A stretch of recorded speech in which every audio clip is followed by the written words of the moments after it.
trade rumors. There was a report from Elliot Friedman. There's been some other rumblings and we've talked about Vladislav Gavrikov a little bit, but that the Bruins are very in on him to the point where it's really just cap issues that are holding them back from a trade. There's a question that comes from the cap issues that I want to get into in a second, but your first reaction to hearing that the Bruins were one of the big teams in on him. Evan, my reaction was, I think it's my reaction to Gavrikov. It's one of those things where I think probably it's not fair to compare him to a guy like Chychrun, but I think when you look at this team and the way this decor is made up of, I think, 6 very good players that, if you're acquiring another piece and giving up a lot of assets to do it, which I'm sure we're going to touch on in a second with Gavrikov, it better be a worthwhile upgrade, right? I think you look at a guy like Chychrun, yes, you're giving up probably 2 first, a blue chip prospect. You might have to move like one of your starting 6 defensemen, but if it's a guy like Chychrun who is under term for 2 years and is a very good player, the writing's on the wall, right? Like immediate upgrade. You immediate upgrade. You are upgrading at a already very, very strong position and putting that group over the top in the middle of an already dominant year for your team, right? Like that's one where the writing's on the wall in terms of how you can just go all in for this season. Gavrikov, it's one of those things where, all right, you're looking at maybe he's a slight upgrade somewhere, but is it Grzelcyk? Is it Forbort?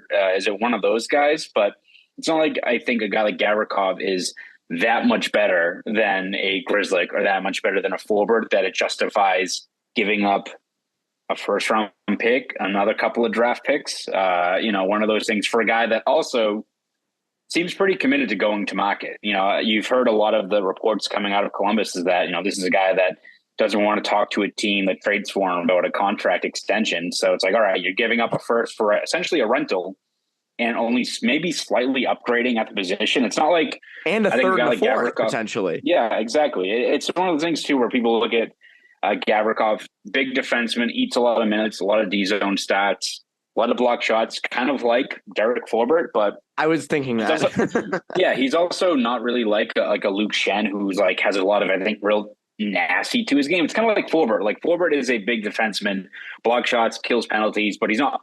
I wouldn't say he's overly physical like a Shen is, or even like a Clifton. Like there's nothing wrong. Like he still is very good at what he does, but that's kind of what Gavrikov is. So you're essentially acquiring a guy that it's not like he adds a whole different dynamic. He's a very good defenseman for what he is, but I think when you look at what the Bruins are going to have to give up for him for what is essentially, again, a rental, I just don't see it being worth the cost of what is only probably a slight upgrade on this group. And does that mean bringing in Gavrikov, you're moving out a guy like Grzelcyk, or you're moving out a guy like Forbort? Maybe it's added insurance, but then you could make the argument, maybe you should just get a guy like Shen on the right side, or a guy that won't cost as much for what is essentially insurance. So it's one of those where, again, you see how it would pan out if a trade like that does happen for a guy like Gavrikov, but I don't see him being a guy that moves the needle significantly in terms of bolstering what is already, I think, a very, very good decor.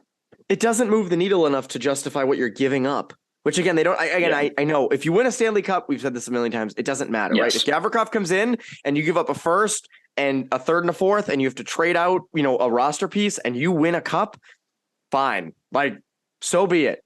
But if you don't win a cup and that was your upgrade and you dealt away 3 big pieces of your future and a player on the current roster, it looks terrible. Looks awful. And again, I just think it goes back to, we've talked about this at length with Chychrun. Like, that's a clear upgrade. You're giving away, you'd be giving away, a first, Lowry, potentially a roster player, maybe another first, maybe another top prospect, but it's a clear upgrade who has 2 more years on a very palatable contract for what he provides. This is not that case. This is very much not that case. And as you said, I mean, is it, Gavrikov, McAvoy, Lindholm, Carlo, and then, if they don't trade one of the defensemen, is it, Forbort and Clifton, Forbort and Grzelcyk and Clifton? I mean, like, I don't know what you would do there. But that's a whole nother thing I guess we'll get into if they pull the trigger on this deal, which gets me to my next point. And this is something we haven't discussed a lot. clearly the Bruins are not in the best cap situation. No one is. no one would be contenders sitting there with just like tons of cap, except the Hurricanes kind of are. But this team, is anyone tradable on the roster? And I'm not talking like, obviously Mike Riley, you got to, that money, or Craig Smith. I think those are the two obvious ones. But, I talked about Grzelcyk a little bit in regard to Chychrun, because I think that is a clear upgrade. Again, I like Grzelcyk. I'm not like anti-Grzelcyk, but Chychrun just is an upgrade. But is there anyone on this roster that you'd look at and say, well, if you have to deal them for cap space, you deal them? Yeah, I mean, it's one of those things where it's, as you said, looking past a guy like Riley or Smith, there's not really a lot of like contracts that don't justify either being of value to the Bruins, or they're guys that you can make the argument maybe they can move. But again, you don't want to really mess with the chemistry you have with this group, right? Where you have to move out 3 or 4 contracts just to, make the money work. If it means disrupting the locker room that's been gelling and has been cohesive all season long. It's one of those things where you don't want to it's kind of why we also said like a Chychrun move would work, where, you're probably dumping Riley and Smith's contracts and giving up draft capital as opposed to moving Frederick or, guys on the actual NHL roster. It's something where you just don't want to uproot what's been going so well for this team. So there's not really, other than maybe a guy like Grzelcyk, someone that, you can move that contract just because there's not any room for them. But again, it comes down to the fact that if it's Chychrun,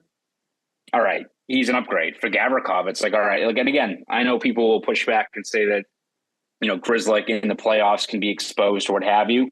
But still, I don't think it's also something where you need to then completely slot him out of the lineup, whether it's you go with 70 or what have you. If you get a guy like Gavrikov, maybe that works. It just comes down to, I think, the money not working out and just the overall cost where you're going to have to pay up to get a guy like Gavrikov who doesn't seem like a long-term fit.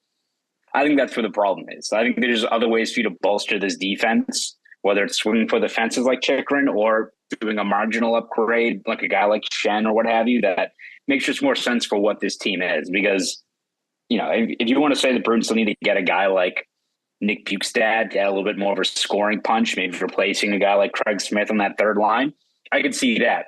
Gavrikov is essentially another, like a Carlo or Forbert, which, again, they're both good players. So you add another one to the mix, he's good, but it's not an area of need. It's one of those things where it's tough to succinctly wrap up what exactly is the pros and cons of this. The Bruins would get better if they got Gavrikov, but do they need him, right, for what the cost is? I don't know. Do they get better enough to justify the cost? That's really what it comes down to. Do you want to not be picking in the first round, again this year because, you didn't because you got Vladislav Gavrikov? I don't know. I just, again, I can't sit here and say that I'm an expert on, I haven't watched every single game of the Columbus Blue Jackets this year. I think I would be sick of hockey if I had done that. I think that they're in a tough year. And again, you look at his underlying numbers, right? They're not great. Not great. So again, it almost feels like there's, on one end, there's Chychrun, which is an extreme, serious upgrade. And on one end, you have Luke Shen, who is an upgrade to your depth, not going to cost a ton, doesn't cost tons against the cap. And then in the middle, you have Gavrikov, which is a weird murky area, like David Savard type, where it's I don't know, like Ben Sherratt last year. That was the big one, right? Ben Sherratt. And so I don't know. It's a weird place for the Bruins to be in. We'll see what ends up happening. Hopefully it doesn't happen before this goes live. This episode drops. Which to our credit, we are the one who said it, Evan. I know. True, but I will say, in our defense, we are recording this later Monday. So there is that.